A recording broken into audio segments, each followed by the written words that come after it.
Good afternoon, everyone. I want to take this opportunity to bring everyone up to date onto the events from yesterday afternoon. Before I begin, I want to make it known that the entire incident was captured on the officer's mobile video recorder, his in-car camera, and also on his individual body-worn camera. However, this morning I've been presented a subpoena by the Hamilton County prosecutor that will prohibit me from showing that video today. Pending his review, I am told that we will be allowed to release it probably early next week. So with that, I'm going to try to walk you through the events yesterday, showing a few photos from the scene. Yesterday afternoon, about 12:05 p.m., an undercover officer assigned to our gang unit was operating an unmarked vehicle in the area of Blair Avenue and Hartford Street. You can see here in the left-hand side of your screen. While patrolling in that area, he observed a male individual remove a handgun from his pocket and place it into his waistband. That individual has now been identified as Mr. Vernell Jackson, a male 20 years of age. The plainclothes officer broadcasted a description of Mr. Jackson to other officers in the area via his police radio. Officer Mark Schillmeyer, assigned to the gang unit, responded.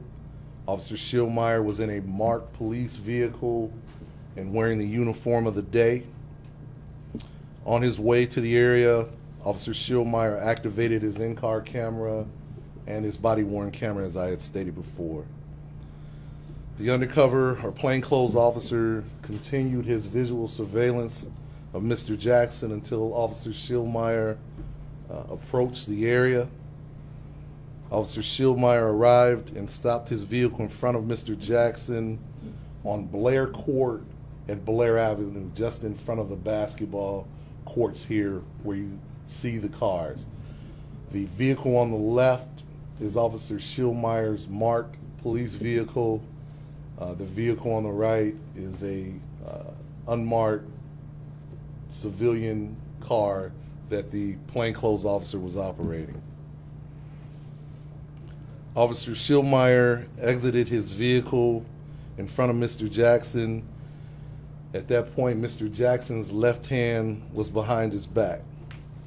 Officer Schillmeyer gave Mr. Jackson 3 separate commands to show his hands. Mr. Jackson removed his left hand from behind his back and displayed a firearm pointed at Officer Schillmeyer. Officer Schillmeyer ordered Mr. Jackson to put the gun down and discharge 1 round, striking Mr. Jackson in the right side of his torso. Mr. Jackson immediately fell to the ground, and Officer Schillmeyer immediately summoned for Cincinnati Fire to respond via his radio as the undercover or plainclothes officer approached and assisted placing Mr. Jackson into custody. Officer Schillmeyer then immediately began applying pressure to the wound received by Mr. Jackson and began to administer life-saving techniques. One of the things I want to highlight here is that when you get the opportunity to see the body-worn camera, I think it is definitely worth noting the extreme efforts that Officer Schillmeyer took in trying to save Mr. Jackson's life. There was a tremendous amount of bleeding from the wound, and Officer Schillmeyer, his efforts were simply tremendous. Mr. Jackson was transported to the University Hospital Medical Center, where he is currently in critical but stable condition. There was a firearm recovered at the scene. It was a high point .380 caliber semi-automatic pistol with 8 rounds in the magazine. Mr. Jackson is currently being charged with aggravated menacing and carrying a concealed weapon. This is Mr. Jackson, male, age 20. The officer involved, Officer Mark Schillmeyer. He joined the Cincinnati Police Department in 1996 and is currently assigned to our Special Services section, our gang unit. At this point, I'm going to turn it over to the mayor, and then I will try to answer any questions that you may have. Thank you, Chief, and thank you for your leadership of this department and the city. I want to also thank Officer Schildmeyer for his service to our community for over 20 years, and also the humanitarian efforts to save the man's life who pointed a gun at him. The fact of the matter is, as we all know, there are too many shootings and there are too many guns out in our neighborhoods. Our officers run to the danger. We ask them to do that, to try to make the community and the neighborhoods safer. And it is obviously very dangerous work, and we have seen far too many officers murdered here and across the country. If you point a gun at a cop, you will be shot. And we will continue, and we will not be deterred by the people in our community that want to shoot others and cause harm. Obviously, there'll be an investigation, and we'll wait for that.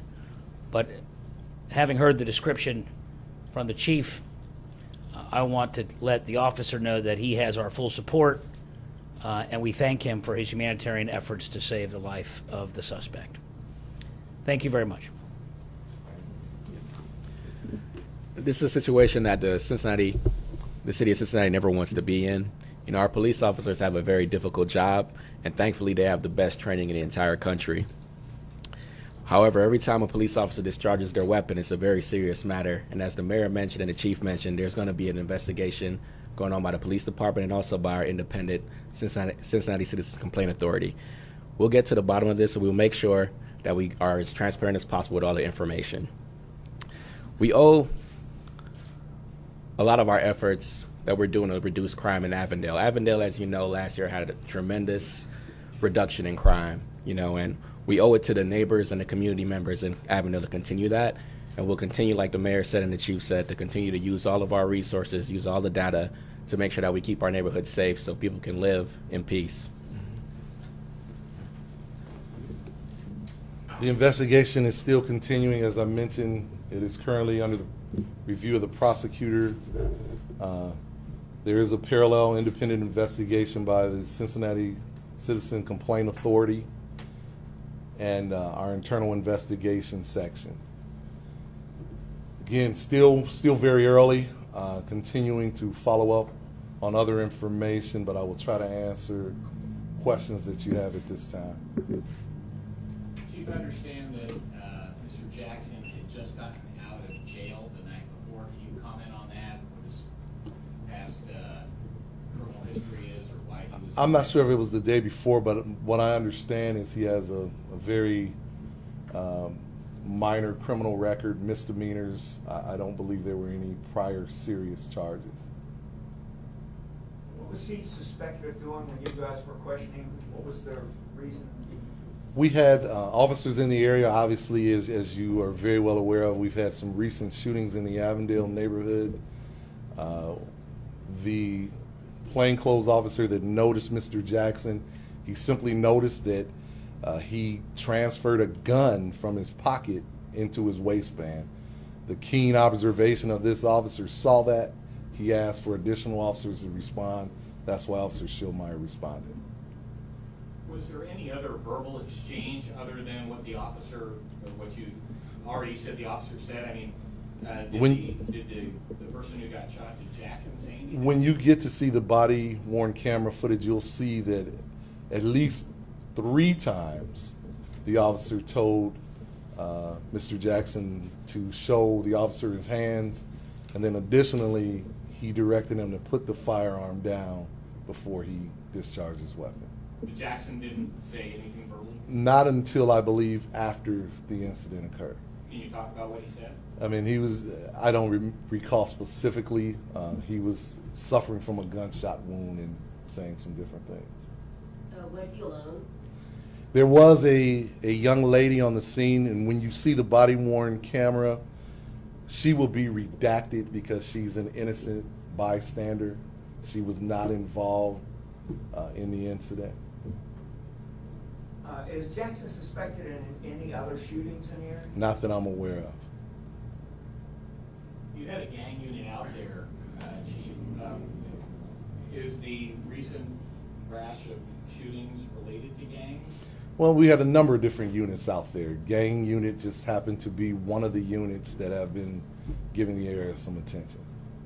The firearm, you got a system where you'll be able to check where that weapon is? We have. What we know at this point, the firearm was legally purchased. However, we are not certain how it got into the possession of Mr. Jackson. So we are continuing to follow up on that as well. And Mr. Jackson does not have a CCW, I'm guessing? Correct. So do we know who is the owner of that? We do. Can you go into that at all? It was, from what I understand, it was legally purchased, but that is going to be part of the investigation. So I want to hold on to that for right now. So there's been a dramatic decrease in crime in Avondale, certainly, from 5 years ago to today. It's been relatively, steady as far as homicides and shootings, or it's gone down. Obviously, you've had units in the area. You're making a great effort there. Yet still, there seems to be this perception, certainly among a certain segment of the population there, that it's an us against them, a certain distrust of police in that pocket, certainly. What can you do to change that perception, or do you agree that there's a perception? Well, what I can say is you're right. We have seen some significant decreases. In the past 30 days, we have seen the challenges. However, I do disagree. We've gotten tremendous support from the community. I think that, for the most part, that is a fallacy. We would not solve many of these crimes if community members didn't come forward and give us information.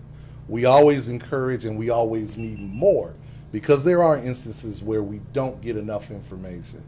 But I think people support the police. I think people in every community support the police. I think people in Avondale support the police. I think that is a myth that people don't support the police. I think the chief is 100% right. And one of the reasons that shootings have gone down so much in Avondale over the last 5 years is because of bravery like Officer Schillmeyer to go and confront people with illegal guns and to say, we're not going to take this anymore. And that's what the community is asking for our officers to do. Absolutely. And I think people just want to see policing in a positive way. And we continue to work towards that. Without those partnerships, we would not have had the success that we've had. One last question. Prosecutors say why he wanted to look at this before he released this. That is typically his practice, and he's a prosecutor. He has the authority to issue those subpoenas. I can't begin to speak for Mr. Dieters, but in this particular case, he's taking a little extra time before he allows us to release it. But again, it is captured on the body-worn camera and the MVR. I think it clearly shows the encounter. It clearly shows what occurred. And I believe early next week we will be able to release it. All right? Thank you. Thank you.